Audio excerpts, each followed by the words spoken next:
The views and opinions expressed in this podcast do not necessarily reflect those of Into the Pit or the Vibes Broadcast Network. This show is intended for mature audiences.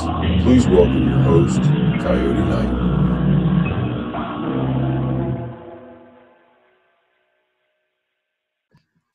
Hello, everyone. Welcome to another episode of Into the Pit.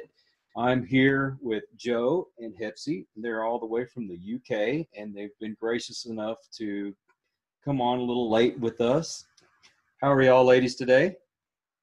We're okay. Yeah, pretty good, I'd say. Awesome. Not too shabby, yep. And they are with, on Instagram, they're called the Ghost Trail Series. Now, how in the world did y'all come up with that name? Well, a friend of ours, she's called Faye, and me were having coffee one day, and we hadn't seen each other for years, actually, and we're both actors, and we bumped into each other at a casting, and we decided to go for coffee. And somehow we got chatting about this old TV show that people of a certain age in the UK will probably remember. It was on in the 90s, and it was called Strange But True. And it turns out, do you know it? Actually, I just talked to somebody about that show. Oh, really? Yes. Well, it turns out that Faye and I were both obsessed with it. I remember it being like the most exciting thing of the week, like waiting for Strange But True to come on. And for anyone who doesn't know it, it's this show that was about strange experiences that people had had. And what was really great about the show is that it was very heavily focused on the storytelling. Like a lot of the shows nowadays are going and doing investigations and they've got the gadgets and everything. This was more focused on the storytelling. And we were just saying how we really, really miss that. Like there's not that much on TV anymore where, you know, they interview the people, they show the locations and they tell the stories and they do reconstructions. And we were like, you know what, we should just do it. Right. So we kind of put a date in the diary to film episode 1, and we start filming, and then we're like, what are we going to call this thing? And we sit in my lounge with my partner Alex, and we kind of ran through a few things, and I forget who came up with it, but we were like, the Ghost Trail. Like, we're going to go for that. So that's how it was born. Hephzibah, she comes and presents with us quite frequently. She's also helped us source stories and done a bit of filming for us. So she's been like quite heavily involved since the beginning as well. So yeah, that's kind of how it all came about. Oh, so where were y'all born and raised? So I was born in London, but I grew up in this seaside town called Bournemouth, which is like right down the other side of England, right at the bottom by the sea. Mm. And I was born in Surrey, which is just south of London, and where I still live now. I did move into central London for a few years, but it's too hectic. So I moved back out and bought my house a few years ago. And yeah, I'm back in Surrey, which is nice. Oh, cool. So did y'all get to listen to the audio that I put with your banners on my Instagram? Yes, I did. Did you recognize the group? No, who is that group? That's the Jam. The Jam. Oh, hang on. I'm thinking I'm maybe getting confused with your stories on Instagram. Yeah, it was on my stories, but the one that I featured with y'all, and I did a couple of Jam songs on them. Oh, did you? Yes. I did definitely watch them because I've shared them all, but I didn't recognize them being the Jam, but I will go back and listen. It's one of those things, isn't it? Yeah. My feelings are hurt. Yeah. I'm sorry, but we love the Jam. Yeah, we do. I'm a big Paul Weller fan, so I was like, okay, I wanted to do something special for y'all. Oh, thank you. I want to say I did A Town Called Malice, if I'm not mistaken. Did you? I think so. I'm going to have to watch it again because maybe it's because it's stories and they're really short. So because you get a clip, you don't recognize it straight away, and then you flip. I'm going to have to go back and watch that again now. We're going to go and watch all the stories now. Well, I had a cousin who moved to New Zealand, and he had went through London before they got there, and he discovered the Jam. This was back in the early 80s, and came back with the album Snap, and I fell in love with them right away. And In the City was my favorite album, though. Yeah. Well, thank you for doing like your favorite music for our stories that you've shared. That's nice. You're welcome. You're welcome. So, who's the bravest at all of y'all? Ooh, that's interesting. Because I'd want to say me, but I think it's partly because I've never really seen anything. So I don't know if I'm actually brave, because I think if I'd be confronted, I'm not sure how I'd react. But I think you're pretty brave. I'm brave if I'm with someone. Aren't we all brave if we're with someone? If I'm on my own. So we did an episode where I work on weekends is kind of this old building that used to be a military hospital. Mm-hmm. And it's now offices. And there's one block of this massive building that my offices are in that was shut in the 70s when this military hospital closed and was just left as it was. So there's this whole block of like abandoned military hospital that no one knows is there, but only the people who work there.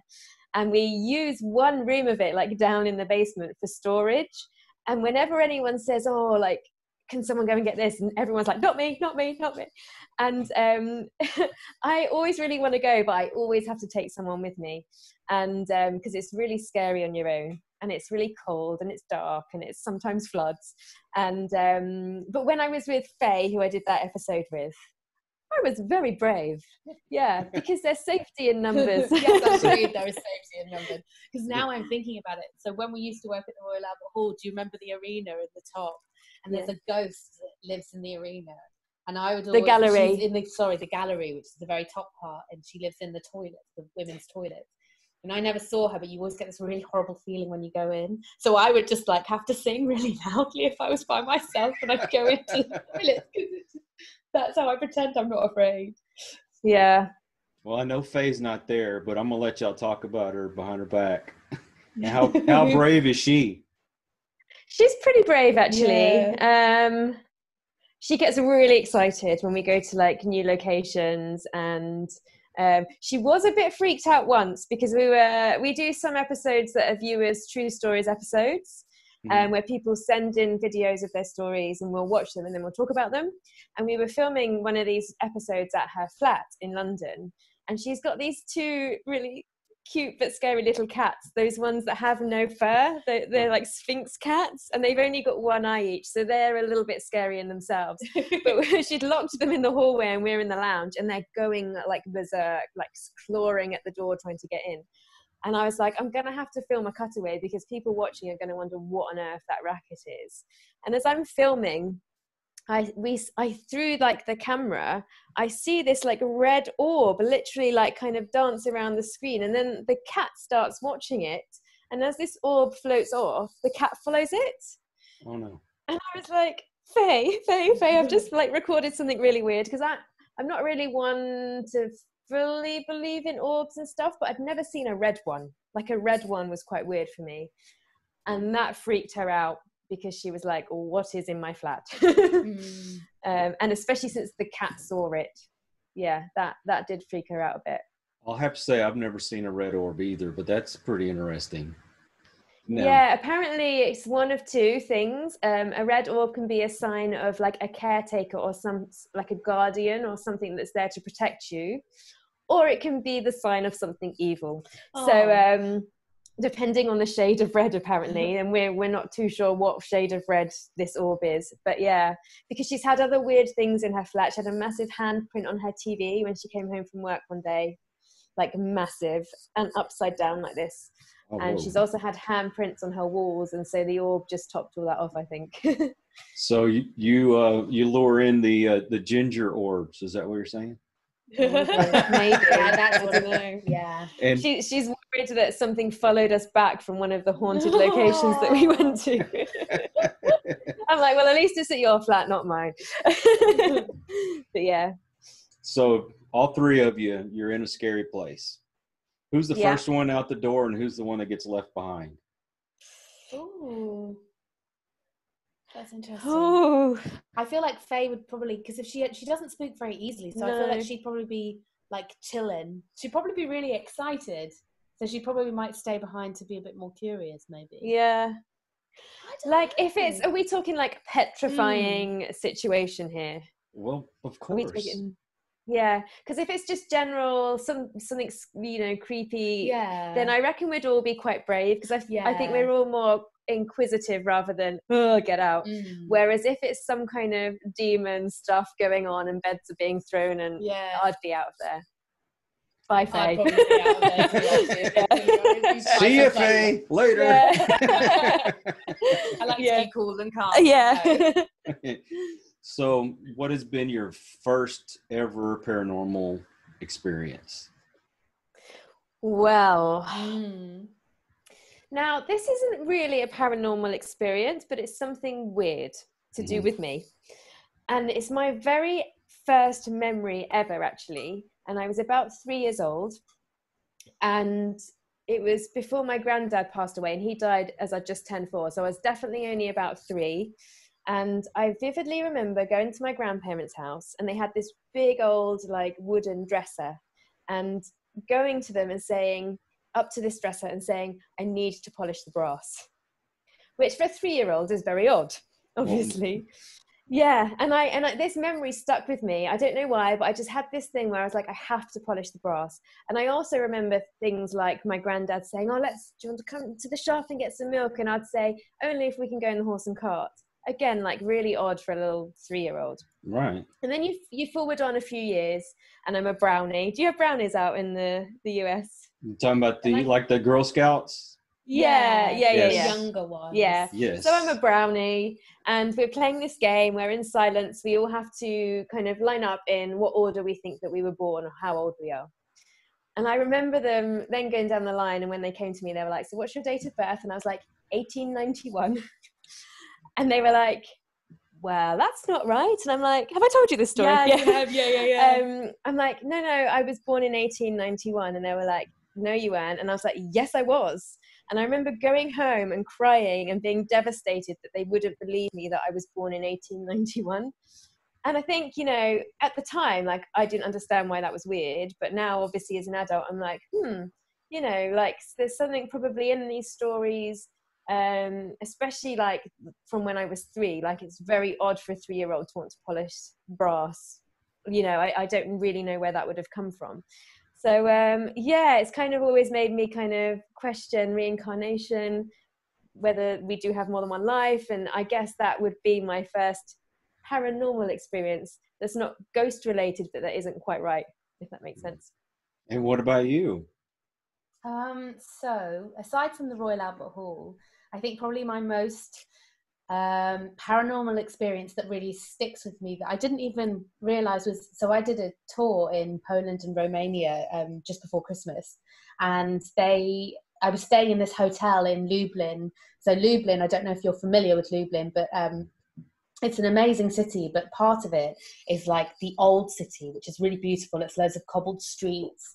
There's like loads of priests that walk to and from, and there's a lot of history because Lublin had where you've got the wall of the old city, on the other side you've got the old Jewish ghetto, and then you've got the old prison that goes across a bridge up the top.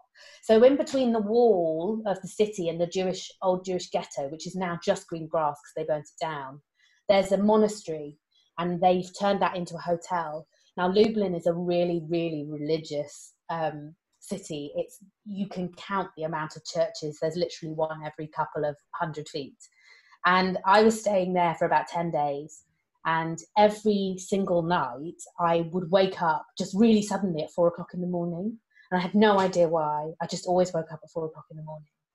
And at first I was like, oh, maybe I'm in a new place, and like, you know, I'm touring and I'm working really hard. But it didn't really make very much sense that it was every single night for 10 consecutive nights. And then I was chatting with the people who I was also in the cast with. And then it turned out that everybody in that cast had been waking up at 4 o'clock in the morning. And it's really weird because, so what we think was that the hotel used to be a monastery. And we think that that's when the monks would wake up and do their first prayers, because you go in and it's incredibly quiet. And there's like quite a foreboding kind of little chapel that you can go into as well. It's like all the sound disappears once you're in this building. So I suppose that's probably my most sort of like, this is strange, because it was like somebody would push you awake. All of a sudden it was like, you need to get up. And these hotel rooms were really strange, because you come in and there was a cross on the door, there was a Bible, like it was a very, very, very religious place. Oh, that's crazy. I get woke up by cats every morning. So. Not dead monks. They're staring at you in the face going, are you going to feed me yet or what? It's 3:00 in the morning, cat. Leave me alone already. So what's been your favorite place to investigate? Ragged School, maybe. Oh, yeah. Good. We've done lots of cool places, but this was a really cool place because we ended up seeing much more than what we had expected. Mm-hmm. So in London's East End, there's an old ragged school. And for anyone who doesn't know what that is, ragged schools were set up in the Victorian era by Dr. Barnardo for like kind of poverty-stricken East End kids who would otherwise have had no education. So we're talking like really, really poor East End London kids, like no shoes, you know, starving, just, you know, awful circumstances. And so he set up one of these ragged schools in Mile End, and it was in the kind of what was an old factory, wasn't it, or an old warehouse or something. It's a massive, massive building on the river. And we decided just to go there for the day. It was never meant to be a Ghost Trail episode. We just wanted to go to the museum.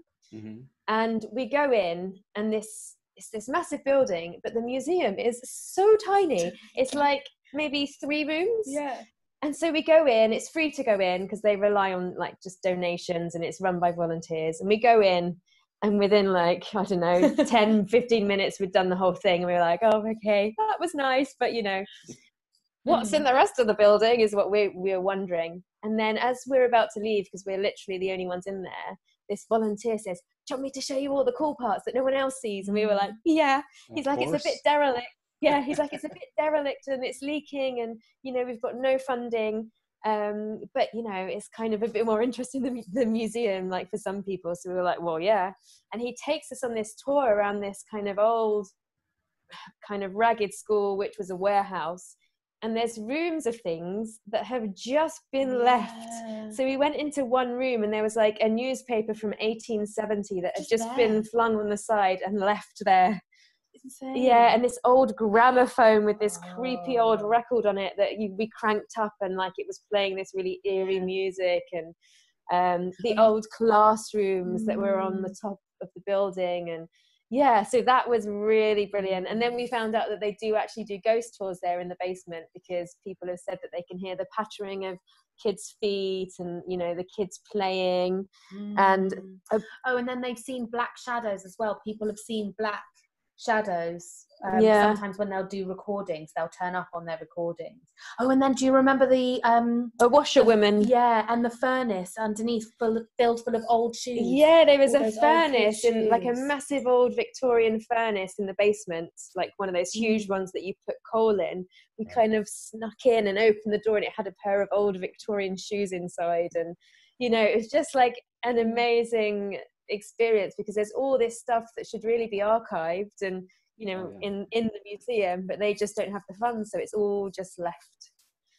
So if you're like me, I enjoy the history of places more than anything. So where have you gotten the most evidence at? So we're different to a lot of other groups in that we don't specifically search for evidence. We, like being actors, we are, like I say, we're more kind of heavily focused on the storytelling side. So we don't specifically go out and look for evidence. We go to places where we've been told stories, and we'll go to the places and we'll do all our own reconstructions. We play all the parts ourselves, which is always really fun. And tell a bit of the history and show the locations. But saying that, we did stay the night at the Mermaid Inn, which is an old inn. It's an old smuggler's inn that was built in the 1100s, burnt down, and then was rebuilt in 14 something. So it's really, really old. There's loads of smugglers' tunnels underneath it, because it's right on the coast in Sussex. And while we were there, a few weird things happened. My phone turned itself on. I heard it. You know when you press record on a phone and it goes beep, beep? That happened when it was not on my person. It just turned itself on and then turned itself off. And then when I checked, there was a recording on there that visually you couldn't see anything. It was very like fuzzy, but it sounds like someone is saying, "Don't tell Ruth." So that happened when we weren't around anyone, like it was just Faye and I there. We did catch a lot of orbs and stuff. Again, like I'm not sure how much I believe in orbs. Is it dust? You know, I don't know. I'm kind of iffy when it comes to orbs. Yeah. But yeah, like that place in particular, a few weird things happened. And Faye, who is into the gadgets a little bit more than me, did download like a few apps and she wanted to try things out. And this particular app that she downloaded, when we went to the bedrooms that are kind of reputedly haunted, like where, you know, numerous people have experienced things, this like energy thing would like go off the charts, and then we'd move away from that room and then it would kind of go back to normal. So, you know, whether there's something in that or not, I don't know, but that's probably the place, because we stayed there the night where kind of the most stuff has happened. But like I say, we don't actively search for things. We're more about like the storytelling side. If it happens to happen, it happens. If it happens, great. Like when we caught the red orb that the cat was chasing, that was brilliant because we didn't plan that and it just happened. But we don't actively set up equipment and, you know, try and find stuff. We want to kind of show the place, tell the stories, tell the history, that kind of thing. We use equipment, but there's some equipment that comes out. I kind of wonder if it's not just made to make things happen even if there's nothing there. You know? Yeah, I mean, have you heard of Hever Castle? No, I haven't. So it was owned by Anne Boleyn's family, so it's a really old castle, and then Henry VIII took it off her family when he chopped her head off and gave it to one of his other wives or something. But anyway, it has like a rich history, and it's just down the road from where I live. And my mum and I, a few years ago, every Halloween they do like Halloween night, and you stay the night in the castle, you have a banquet, and then you do loads of like paranormal investigations. And they had all the gadgets under the sun and nothing happened. It was really disappointed. I know, we were like, God, nothing's happened. And they literally had everything that you can think of, and we did a seance and like so much stuff, and nothing happened. And I sometimes think, you know, the stories that I'm most interested in are when people don't actually realize that they've experienced something paranormal until maybe afterwards, or, you know, when people are just going about their normal business and something strange happens and they don't understand what's going on. Like, those are the stories that interest me, because I think there's more, I don't know, sometimes a bit more credibility with it when, you know, people are like, oh, something weird happened, but I don't know what it was, rather than when you're actively searching for it. Yeah, some of my best evidence has happened when I wasn't expecting it. Yeah, exactly. Yeah. So have y'all thought about coming to the United States to do some little bit of your videos? Wow. We would love to. Be great. Yeah. So you need to come to San Antonio, Texas, where the Alamo is at. Yeah. I live just north of Austin. I'm sorry, go ahead. I was going to say, like, we've got a long list of places in the UK, and then we're going to come over across the seas. Oh, then you'll be over there forever, because there's all kinds of history in the UK. This is true, yeah, that we're quite lucky with all the old buildings that we've got. And we'll do an exchange. You come here and I'll go there. Yeah. I live just north of Austin, Texas, and Austin has got a lot of places that have some haunted history to it.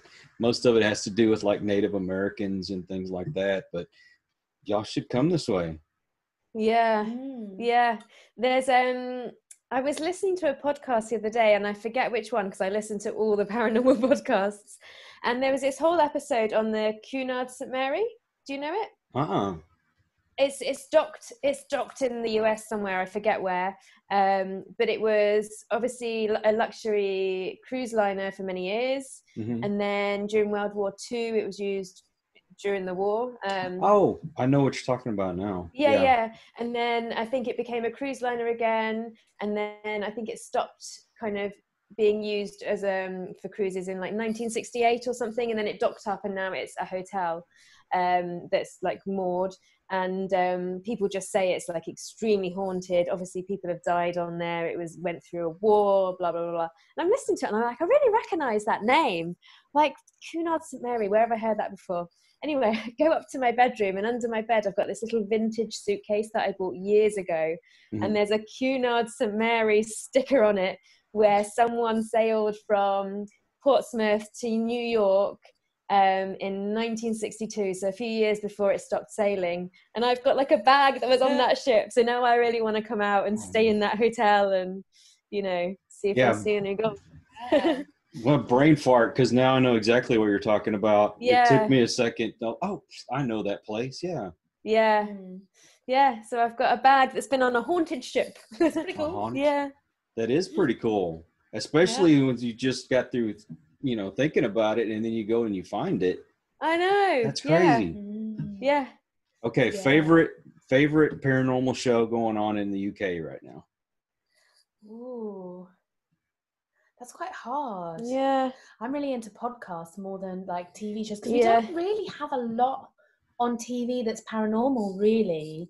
And also it's the same thing, like we were saying before, I'm more interested in the stories and people's experiences. And sometimes I feel like when you go and you watch a paranormal show, it's like they're really interested in creating the drama of finding something. So I think I like the true stories. Like I was listening to a podcast about a woman who was found completely frozen in a lake in Denmark, and I find that so interesting. It's on the shipping forecast, and it's like really old, and they just go back try and trace what happened to her. So I think that's what I'm more into. Yeah, I'm the same. Like I can't really think of any great British paranormal shows at the moment that are on TV. I'm definitely more into the podcast. There's a great one, a Liverpudlian guy called Kevin. He does a podcast called We Need to Talk About Ghosts. Oh yeah. He's like really fun to listen to. He's got a great personality. He's very chatty. And every week he reads out, people send him in stories, and he just reads out people's true stories. And I just love that. I just love hearing stories from the people who've experienced them. Okay. Well, now I expect you to listen to my podcast all the time. Of course, I'm subscribed. Okay, if you had to pick a favorite one from the United States, which one would it be? I do love the ghost story guys. Which one? Have you listened to? Do you mean that's the name of their podcast? Oh, I'm talking about TV show. Oh, TV shows. Yes. Again, it's hard. I did watch the one on Netflix. What was that called? Ghost Stories, I think it was just called. I have to look. There's a lot of them that come off of like Netflix and Hulu and Amazon. Oh, and all that. I didn't know if you get the same ones as us, but it is kind of along the storytelling line, and basically people get all their friends and family and they sit in a circle. Have you seen it? Yeah, I've seen that one. And I was also thinking, what about the Hunting for Hitler? Oh, that's good. It's not really ghost related though. But we do love Hunting Hitler. I'm afraid he's already gone. It's too late. Well, he is now, but you know, did he die when they said he did is another question. So what's the one place that you're waiting to go to that you haven't been to yet? That's like top of your list. Well, Faye is desperate to go to Borley Rectory, which is a rectory that's just insanely haunted. Loads of people have had quite horrific experiences there, but it burnt down in a fire. So now it's literally just the land. So I don't know, like Faye's really, really desperate to go there. And I'm not so keen because I like to see a building and I like, rather than just, I do get this, the land is very important, where it was built. But I know that's definitely like at the top of Faye's list. We're going to go to Ham House soon, which is a National Trust house that's got loads of different ghosts attached to it. So I'm really excited about going there. It's in South London in Richmond. And the National Trust say it's their most haunted location out of all the buildings that they own in the UK. So that would be good. But there's so many. It's hard to choose. Like sometimes you don't know until you get there. you're like, this is my new favorite. Oh, I hear you. Well, you have so much history. I mean, it's going back thousands of years where, you know, the United States, you know, with the white folks, European folks, it's only a couple hundred years old. Now, granted, we do have Native Americans that have been here for thousands of years, but still, when you talk about history, you know, the UK and Ireland and, you know, all around there in Europe, that's history, rich history. Yeah. We are very spoiled over here with the history and the buildings that we've got. I did go, this was before we started the ghost trail. I did go to an abandoned mental asylum called, it was Radlett Mental Health Hospital. It's not there anymore, it's been demolished. But I did go there with a few friends, and two of us decided to go into one of the buildings, and we had a bit of a strange experience where it was pitch black inside. Doug and I put our torches on our phones, and we're walking down this long corridor, and we get like maybe a minute or so walk into this massive building, and both our torches go off and both our phones freeze at the same time. No way. So I'm like, Doug, come and get me. Like, I can't see anything. My torch isn't working. And then I hear him shout at me because I'm a bit ahead of him at this point, and he's like, my torch has gone off too. So both our torches went off and both our phones froze at exactly the same time. We kind of carried along a bit scared together, and we kind of make our way up to the roof, at which point some of the ceiling's fallen in, so we get some daylight. And when we get to the top, ping, both our phones come on at the same time. Whoa. So that was weird. And we did, Faye and I did our very first episode on the Caterham bypass. It's a road that's supposedly haunted. There's a bridge over it by a girl from the 1960s. And we had a similar thing with technology failure when we were there. We did a stakeout in the night, and we're kind of telling stories in the dark, and we went up to this bridge, and as soon as we got up there, all our lights went off, could not get them back on, had to go back to the car, at which point everything starts working again. So you know, they do say that ghosts draw upon your kind of technical devices. They draw the energy out of it so that they can manifest, whether there's something in that or not. I can't explain why Doug and I both had the same thing happen at the same time. I've had equipment that we put brand new batteries in that we've left charging all day long, and all of a sudden quits working. I mean, I had one actually fry on me, my camera system. It had a little pad that goes with it that you could, you know, see everything that's in the monitors. Thing completely fried on me. And we have a guy that can kind of like call our tech guy. He opened it up, and it has those batteries that are like in the hard plastic, you know, and you can't really even bend those with your hands. But when he opened it up, it was completely bent. So gosh, yeah, I know. Crazy stuff. Yeah, it's like with the handprint on Faye's TV. Like someone said to her, it could be someone trying to draw energy out of the TV, or something. Not necessarily someone, something. Possible. But yeah. It's funny because I see the pictures of Faye, and she looks like a fairy. So Faye, fairy. Yeah, she does a little, with her little pixie haircuts. Right? Yeah. Faye. You gonna tell her I said that? Yeah, she's been messaging me because she's really gutted that she's not here. She's like, "Oh, have fun without me." I said, "We will." Well, you tell her I said that if she ever wants to come on, all she's got to do is message me, and I will make time for her. I'll tell her. But she's got to bring you ladies along too. Of course, yeah. Especially so you can pick on her. Yeah. Oh, no, we love her. Y'all look like you have a lot of fun in all the pictures that I've seen. So I'm glad. We do. That's the main thing, isn't it? You've got to have fun with it, because otherwise, why are you doing it? You know, be inquisitive, but also enjoy it. That's what I've stressed to the people that I work with, is like, if you're not having fun, then you come talk to me about it, or it's time to move on, because that's what we're in. We're in this to help people, on our end anyway. I know y'all are more about explaining the history and that kind of thing, but we got into it to help folks. And this is supposed to be fun. This is what you do on your spare time. And once you've lost that, it's hard to get it back. Yeah. That's my opinion anyway. Yeah, definitely. Yeah, keep it fun for as long as you can, I think. Exactly. So what have y'all got coming up here in the near future? Well, we've got, Ham House is our next one. Like I said, Right. the National Trust building, we're going to go there. We've got another Viewers True Stories episode coming up. We've had a few stories sent in, which are great. I can't wait to share them. And then, we've just got a big long list of all these places we want to go. Faye's off to Ireland next week.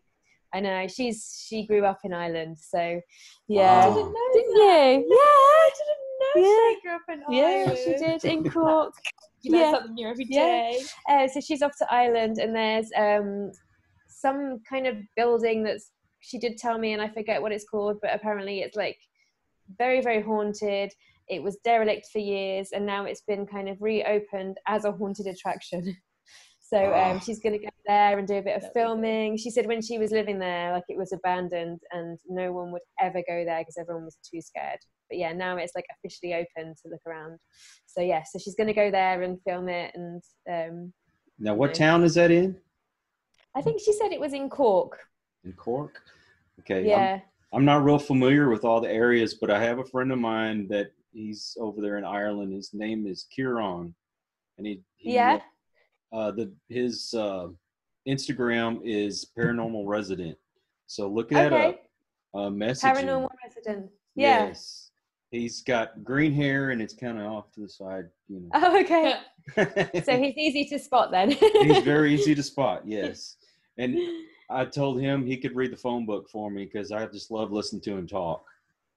Yeah, the Irish accent is very nice. Yeah. Of course, y'all could probably read War and Peace, and I would still be intrigued to listen. So, yeah.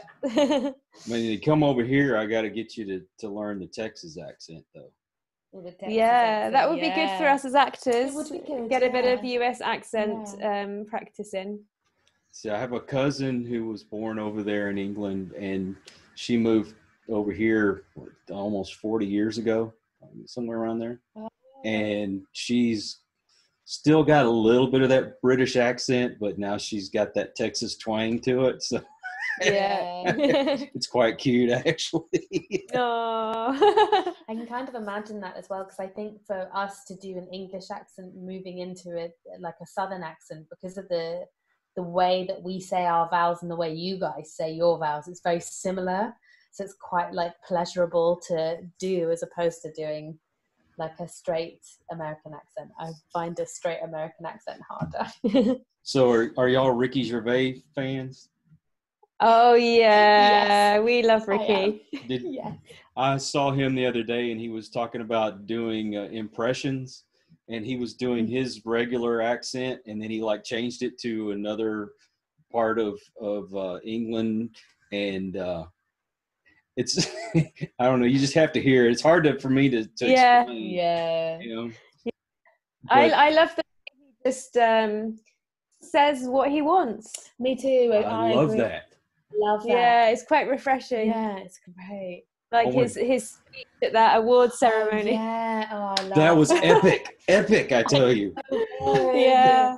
I became his biggest fan because of that. Yeah. Yeah, just for that. Yeah. I just think it's brilliant. I'm like, yes, you're making all these really valid points. Yes. And he just doesn't care. He's like, I just don't care. Like, I don't care. I'm not coming back again anyway. I don't care. Yeah. He didn't care before anyway. He's done like that award ceremony like I think 4 times or something. Yeah. He never cares. Yeah. Well, he also brought us The Office, which Oh yeah, of course. Yeah, I recognise that. Yeah. Have you got Afterlife over there in the US? Yes, I've been watching that. Yeah. And what's the one? I think. I watched this movie. It was The Invention of Lying. Oh, I watched that like a couple of weeks ago. Yeah, oh my God, it's so good. It is hilarious. See that? Yeah. Yeah, I literally watched that about 2 weeks ago. So funny. But the afterlife, it's like it's dark and kind of somber, but yet he throws comedy in there. Yeah. Oh my God, it's classic. It's classic. Yeah. Yeah, it's brilliant. You don't know whether to laugh or cry, do you? Yeah. I know. Well, I mean, no spoilers here, but you know, his wife died of cancer, and you know, how do you cope with something like that? And I guess that's his way of explaining it. Yeah, Yeah. yeah, yeah. I'm looking forward to season 2, Yeah. which is coming very soon, I believe. Yeah. So, ladies, I guess our time is about up, and I really appreciate y'all taking time out of your evening to be here. And I really would love to have y'all back on, especially with Faye around. I can imagine how funny that'll we'll get. set that up. Yeah. We'll arrange it. And thank you so much for having us on your show. Oh, of course, of course. And folks, if you want to know, Joe was in Jurassic Park, Jurassic World Fallen Kingdom. The Fallen Kingdom, and Yeah. she, unfortunately, even as pretty as she is, she gets eat up by a dinosaur right away. So Yeah. Look out for the lift scene. I get eaten in a lift. She's very good at being eaten in a lift Yeah. on the screen. Thank you, Hephzibah.